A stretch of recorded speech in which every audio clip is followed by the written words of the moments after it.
നമസ്കാരം. ഭാരതത്തിൻ്റെ ഹരിത ഊർജ്ജ മുന്നേറ്റത്തിൽ സുവർണ ലിപികളാൽ എഴുതപ്പെടേണ്ട ചരിത്രപരമായൊരു നേട്ടമാണ് തമിഴ്നാട്ടിലെ കൽപ്പാക്കത്തുള്ള ഇന്ദിരാഗാന്ധി സെൻറ്റർ ഫോർ അറ്റോമിക് റിസർച്ചിൽ യാഥാർത്ഥ്യമായിരിക്കുന്നത്. പരമ്പരാഗതമായ വൈദ്യുതിക്ക് പകരം ആണവ റിയാക്ടറിൽ നിന്നുള്ള താപം നേരിട്ട് ഉപയോഗിച്ച് ഹൈഡ്രജൻ ഉൽപ്പാദിപ്പിക്കുന്ന ലോകത്തിലെ തന്നെ ആദ്യത്തെ പ്ലാന്റ് ഭാരതം വിജയകരമായി കമ്മീഷൻ ചെയ്തിരിക്കുന്നു. ലോകം മുഴുവൻ കാർബൺ രഹിത ഊർജ്ജ സ്രോതസ്സുകൾക്കായി നെട്ടോട്ടമോടുമ്പോൾ ഭാവിയുടെ ഇന്ധനമെന്ന് വിളിക്കപ്പെടുന്ന ഹൈഡ്രജനെ ഏറ്റവും ചെലവ് കുറഞ്ഞതും പരിസ്ഥിതി സൗഹാർദ്ദവുമായ രീതിയിൽ നിർമ്മിച്ചെടുക്കാമെന്ന് ഭാരതം തെളിയിച്ചിരിക്കുകയാണ്. ആണവോർജ്ജ രംഗത്തെ പ്രമുഖ സ്ഥാപനങ്ങളായ മുംബൈയിലെ ഭാഭ അറ്റോമിക് റിസർച്ച് സെൻ്ററും കൽപ്പാക്കത്തെ IGCARഉം സംയുക്തമായി വികസിപ്പിച്ചെടുത്ത ഈ സാങ്കേതികവിദ്യ ഭാരതത്തിൻ്റെ ശാസ്ത്ര സാങ്കേതിക രംഗത്തെ സ്വയം പര്യാപ്തതയുടെയും ആഗോള നേതൃത്വത്തിൻ്റെയും ഉത്തമ ഉദാഹരണമാണ്.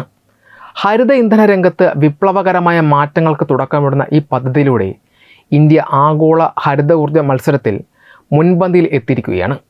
സാധാരണയായി ഹൈഡ്രജൻ ഉൽപ്പാദിപ്പിക്കുന്നത് ഇലക്ട്രോളിസിസ് അഥവാ ജലത്തെ വൈദ്യുതി ഉപയോഗിച്ച് വിഘടിപ്പിക്കുന്ന പ്രക്രിയയിലൂടെയാണ്. എന്നാൽ ഈ പരമ്പരാഗത രീതിക്ക് വൻതോതിൽ വൈദ്യുതി ആവശ്യമായി വരുന്നുവെന്നതും ആ വൈദ്യുതി ഉൽപ്പാദിപ്പിക്കാൻ കൽക്കരി പോലുള്ള ഫോസിൽ ഇന്ധനങ്ങൾ ഉപയോഗിച്ചാൽ അത് പരിസ്ഥിതി മലിനീകരണത്തിന് കാരണമാകും എന്നതുമാണ് ഇതിൻ്റെ പ്രധാന പോരായ്മയായിരുന്നത്. ഈ വെല്ലുവിളിക്കാണ് കൽപ്പാക്കത്തെ പുതിയ പ്ലാന്റിലൂടെ ഇന്ത്യൻ ശാസ്ത്രജ്ഞർ പരിഹാരം കണ്ടിരിക്കുന്നത്. കൽപ്പാക്കത്തുള്ള ഫാസ്റ്റ് ബ്രീഡർ ടെസ്റ്റ് റിയാക്ടറിൽ നിന്ന് പുറന്തള്ളപ്പെടുന്ന ഉയർന്ന താപനിലയിലുള്ള പ്രോസസ് ഹീറ്റ് നേരിട്ട് ഉപയോഗിച്ചാണ് ഇവിടെ ജലത്തെ വിഘടിപ്പിക്കുന്നത്.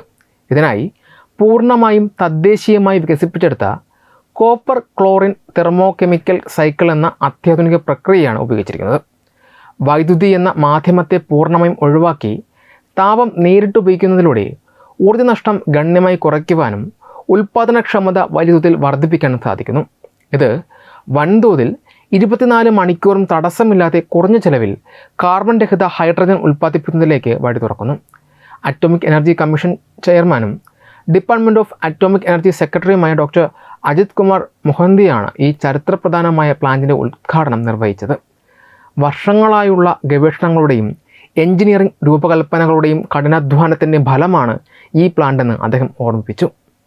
ആണവോർജ്ജത്തെ കേവലം വൈദ്യുതി ഉൽപ്പാദനത്തിന് മാത്രം ഉപയോഗിക്കാതെ മറ്റ് ക്ലീൻ എനർജി സാങ്കേതിക വിദ്യകളുമായി സമന്വയിപ്പിക്കുന്നത് രാജ്യത്തിൻ്റെ ഊർജ്ജ സുരക്ഷയ്ക്ക് പുതിയൊരു ദിശാബോധം നൽകും. ഇന്ത്യ വിഭാവനം ചെയ്ത 3 ഘട്ടങ്ങളായുള്ള ആണവോർജ്ജ പദ്ധതിക്ക് ഈ വിജയം കൂടുതൽ കരുത്ത് പകരുന്നുണ്ട്. ഭാവിയിൽ ഇന്ത്യയുടെ ആണവ നിലയങ്ങൾക്ക് വൈദ്യുതിയും ഒപ്പം തന്നെ കാർബൺ രഹിത ഹൈഡ്രജനും ഒരേ സമയം ഉൽപ്പാദിപ്പിക്കാൻ സാധിക്കുമെന്ന വലിയൊരു സാധ്യതയിലേക്കാണ് ഈ സാങ്കേതിക വിദ്യ വിരൽ ചൂണ്ടുന്നത്. ഇത് രാജ്യത്തിൻ്റെ കാർബൺ വികിരണം കുറയ്ക്കുന്നതിനുള്ള ലക്ഷ്യങ്ങൾക്ക് വലിയ വേഗത നൽകും. വ്യവസായ മേഖലകളിൽ വലിയ മാറ്റങ്ങൾ വരുത്തുവാൻ ഈ പുതിയ സാങ്കേതിക വിദ്യയ്ക്ക് സാധിക്കുമെന്നാണ് വിലയിരുത്തപ്പെടുന്നത്. നിലവിൽ വൻതോതിൽ ഫോസിൽ ഇന്ധനങ്ങളെ ആശ്രയിക്കുന്ന വളം നിർമ്മാണം, പെട്രോളിയം ശുദ്ധീകരണം, ഇരുമ്പ് ഉരുക്ക് വ്യവസായങ്ങൾ, കനത്ത കാർബൺ ഗതാഗത സംവിധാനങ്ങൾ എന്നിവയിലെല്ലാം കാർബൺ മലിനീകരണം ഇല്ലാതാക്കാൻ ആണവതാപത്തിൽ അധിഷ്ഠിതമായ ഈ ഹൈഡ്രജൻ ഉൽപ്പാദനത്തിലൂടെ സാധിക്കും. ഫോസിൽ ഇന്ധനങ്ങളുടെ ഇറക്കുമതി കുറയ്ക്കുന്നതിലൂടെ രാജ്യത്തിൻ്റെ സമ്പദ് വ്യവസ്ഥയ്ക്കും ഇത് വലിയ ഗുണം ചെയ്യും. ലോകരാജ്യങ്ങൾക്കിടയിൽ അടുത്ത തലമുറ ഹൈഡ്രജൻ സാങ്കേതിക വിദ്യയിൽ ഇന്ത്യയെ മുൻനിരയിൽ എത്തിച്ച ഈ നേട്ടം കാലാവസ്ഥ വ്യതിയാനത്തിനെതിരെയുള്ള ആഗോള പോരാട്ടത്തിൽ ഭാരതത്തിൻ്റെ നിർണായക പങ്കിനെ അടിവരയിട്ട് കാണിക്കുന്നു.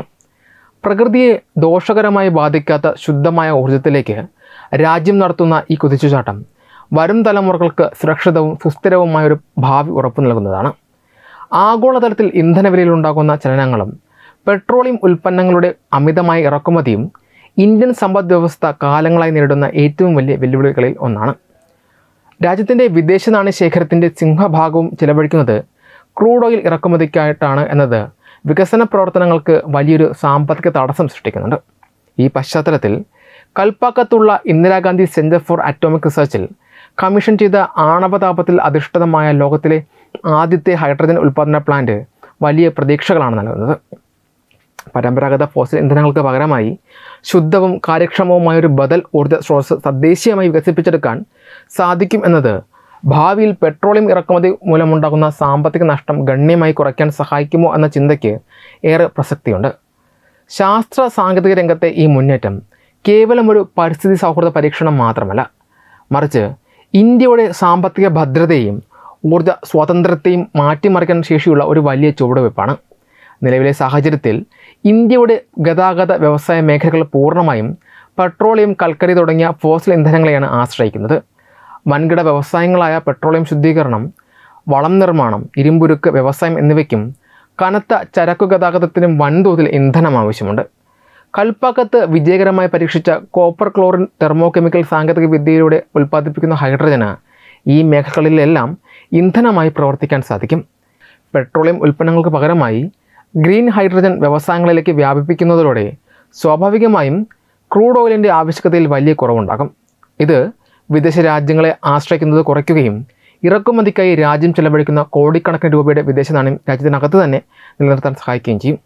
ഈ പ്ലാന്റിൻ്റെ ഏറ്റവും വലിയ സാമ്പത്തിക സവിശേഷത അതിൻ്റെ ഉൽപ്പാദനക്ഷമതയും കുറഞ്ഞ ചെലവുമാണ്. സാധാരണയായി ഹൈഡ്രജൻ നിർമ്മിക്കാൻ വൻതോതിൽ വൈദ്യുതി ആവശ്യമായി വരുന്ന ഇലക്ട്രോളിസിസ് രീതിയാണ് ഇവിടെ ഉപയോഗിക്കുന്നത്. എന്നാൽ ഇവിടെ ഫാസ്റ്റ് ബ്രിഗർ ടെസ്റ്റ് റിയാക്ടറിൽ നിന്നുള്ള ഉയർന്ന താപം നേരിട്ട് ഉപയോഗിക്കുന്നതിനാൽ വൈദ്യുതിയുടെ വലിയ ചിലവ് പൂർണ്ണമായും ഒഴിവാകുന്നു. ഇത് ഹൈഡ്രജൻ്റെ ഉൽപ്പാദന ചിലവ് ഗണ്യമായി കുറയ്ക്കാൻ സഹായിക്കും.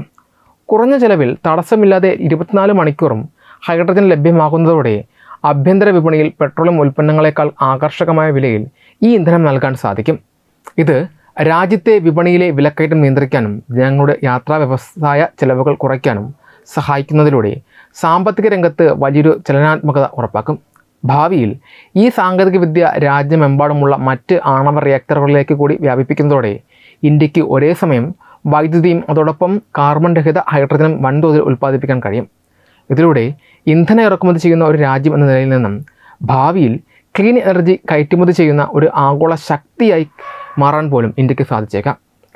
ഒറ്റ രാത്രി കൊണ്ട് പെട്രോളിയം ഇറക്കുമതി നിർത്തലാക്കാൻ കഴിയില്ല എങ്കിലും വരും ദശകങ്ങളിൽ രാജ്യത്തിൻ്റെ ഊർജ്ജ ആവശ്യങ്ങളുടെ വലിയൊരു പങ്ക് ഈ ആണവ താപ അധിഷ്ഠിത ഹൈഡ്രജൻ സാങ്കേതിക വിദ്യയിലൂടെ നികത്താൻ സാധിക്കുമെന്നത് സുനിശ്ചിതമാണ്. തദ്ദേശീയമായ ഇത്തരം സാങ്കേതിക വിദ്യകളുടെ വികസനം പെട്രോളിയം ഇറക്കുമതി മൂലമുണ്ടാകുന്ന സാമ്പത്തിക നഷ്ടം നികത്തുക മാത്രമല്ല, മറിച്ച് ഭാരതത്തെ ഊർജ്ജ സ്വയം പര്യാപ്തതയിലേക്കും സുസ്ഥിരമായ ഒരു സാമ്പത്തിക വളർച്ചയിലേക്കും നയിക്കുമെന്ന കാര്യത്തിൽ യാതൊരു സംശയവുമില്ല. ഈ അത്യാധുനിക സാങ്കേതികവിദ്യ ആഗോള വിപണിയിൽ വാണിജ്യവൽക്കരിക്കുന്നതിലൂടെ ഇന്ത്യക്ക് വൻതോതിലുള്ള സാമ്പത്തിക ലാഭവും തന്ത്രപരമായ മേൽക്കോയ്മയും നേടിയെടുക്കാൻ സാധിക്കും. ലോകമെമ്പാടുമുള്ള വികസ്വര രാജ്യങ്ങൾക്കെല്ലാം തന്നെ കാർബൺ വികിരണം കുറയ്ക്കുന്നതിനായി പരിസ്ഥിതി സൗഹൃദ ഊർജ്ജ സ്രോതസ്സുകളിലേക്ക് മാറാൻ കഠിനമായി ശ്രമിക്കുന്ന ഒരു കാലഘട്ടം കൂടിയാണിത്. ഈ സാഹചര്യത്തിൽ ഇന്ത്യ കൈവരിച്ച ഈ നേട്ടം ആഗോള ക്ലീൻ എനർജി വിപണിയിൽ രാജ്യത്തിന് വലിയൊരു വാണിജ്യ സാധ്യത കൂടിയാണ് തുറന്നു നൽകുന്നത്. ഈ സാങ്കേതികവിദ്യയിലൂടെ പ്രധാനമായും 3 വഴികളിലൂടെ ഇന്ത്യക്ക് വൻ സാമ്പത്തിക നേട്ടമുണ്ടാക്കാം. ആദ്യത്തേത് സാങ്കേതികവിദ്യ കൈമാറ്റവും പേറ്റൻറ്റ് വിപണനവുമാണ്. ആണവതാപം നേരിട്ട് ഉപയോഗിച്ച് കോപ്പർ ക്ലോറിൻ തെർമോകെമിക്കൽ സൈക്കിളിലൂടെ ഹൈഡ്രജൻ നിർമ്മിക്കുന്ന ഈ വിദ്യ പൂർണ്ണമായും ഇന്ത്യ സ്വന്തമായി വികസിപ്പിച്ചെടുത്തതാണ്. ഈ സാങ്കേതിക വിദ്യയുടെ പേറ്റൻറ്റുകളും പ്രവർത്തനാനുമതിയും മറ്റ് രാജ്യങ്ങൾക്ക് വിൽക്കുന്നതിലൂടെയോ ലൈസൻസ് ചെയ്യുന്നതിലൂടെയോ കോടിക്കണക്കിന് രൂപയുടെ റോയൽറ്റി വരുമാനം ഡിപ്പാർട്ട്മെൻറ്റ് ഓഫ് അറ്റോമിക് എനർജിക്ക് നേടിയെടുക്കാൻ സാധിക്കും. രണ്ടാമതായി പ്ലാന്റുകളുടെ നിർമ്മാണവും എഞ്ചിനീയറിംഗ് സേവനങ്ങളുമാണ്. ഇത്തരം പ്ലാന്റുകൾ സ്ഥാപിക്കാൻ ആഗ്രഹിക്കുന്ന വിദേശ രാജ്യങ്ങൾക്ക് ആവശ്യമായ പ്രത്യേക ഉപകരണങ്ങൾ നിർമ്മിച്ച് നൽകുന്നതിലൂടെയും സാങ്കേതിക ഉപദേശങ്ങൾ ലഭ്യമാക്കുന്നതിലൂടെയും ഇന്ത്യൻ കമ്പനികൾക്കും ശാസ്ത്ര സ്ഥാപനങ്ങൾക്കും വലിയ വിദേശ ഓർഡറുകൾ ലഭിക്കും. ഇത് രാജ്യത്തെ നിർമ്മാണ മേഖലയ്ക്കും വ്യവസായങ്ങൾക്കും വലിയ ഉത്തേജനമാകും. മൂന്നാമത്തെയും ഏറ്റവും പ്രധാനപ്പെട്ടതുമായ വഴി നേരിട്ടുള്ള ഇന്ധന കയറ്റുമതിയാണ്. കുറഞ്ഞ ചെലവിൽ വൻതോതിൽ ഉൽപ്പാദിപ്പിക്കപ്പെടുന്ന ഈ ഗ്രീൻ ഹൈഡ്രജൻ ദ്രവരൂപത്തിലോ മറ്റ് സംയുക്തങ്ങളായോ മാറ്റി വിദേശ രാജ്യങ്ങളിലേക്ക് കയറ്റുമതി ചെയ്യാൻ ഭാരതത്തിന് കഴിയും. പ്രത്യേകിച്ച് യൂറോപ്യൻ രാജ്യങ്ങളും ജപ്പാൻ, ദക്ഷിണ കൊറിയ പോലുള്ള ഏഷ്യൻ രാജ്യങ്ങളും വൻതോതിൽ ഹരിത ഹൈഡ്രജൻ ഇറക്കുമതി ചെയ്യാൻ താല്പര്യം കാണിക്കുന്നവരാണ്. ഇന്ധനത്തിനായി മറ്റ് രാജ്യങ്ങളെ ആശ്രയിച്ചിരുന്ന ഒരു രാജ്യം എന്ന നിലയിൽ നിന്നും ലോകത്തിന് ഇന്ധനം കയറ്റുമതി ചെയ്യാൻ കഴിയുന്ന ഒരു രാജ്യമായി മാറുവാൻ ഈ സാങ്കേതികവിദ്യ ഭാരതത്തെ സഹായിക്കും. ചുരുക്കത്തിൽ കൽപ്പാക്കത്തെ ഈ പരീക്ഷണം കേവലം ശാസ്ത്രീയമൊരു വിജയം മാത്രമല്ല, മറിച്ച് വരും നാളുകളിൽ ഇന്ത്യയെ ആഗോള ക്ലീൻ എനർജി വിപണിയിലെ ഒരു സൂപ്പർ പവറാക്കി മാറ്റാൻ ശേഷിയുള്ള വലിയൊരു ബിസിനസ് സാധ്യത കൂടിയാണ്. ഈ വാർത്തയെക്കുറിച്ചുള്ള നിങ്ങളുടെ അഭിപ്രായങ്ങൾ കമൻറ്റുകളായി രേഖപ്പെടുത്തൂ. വീഡിയോ ഇഷ്ടമായാൽ ലൈക്ക് ചെയ്യൂ, ഷെയർ ചെയ്യൂ. കൂടുതൽ വീഡിയോകൾക്കായി ഞങ്ങളുടെ ചാനൽ സബ്സ്ക്രൈബ് ചെയ്യൂ. വെബ് ഡെസ്ക് തത്വമൈ ന്യൂസ്.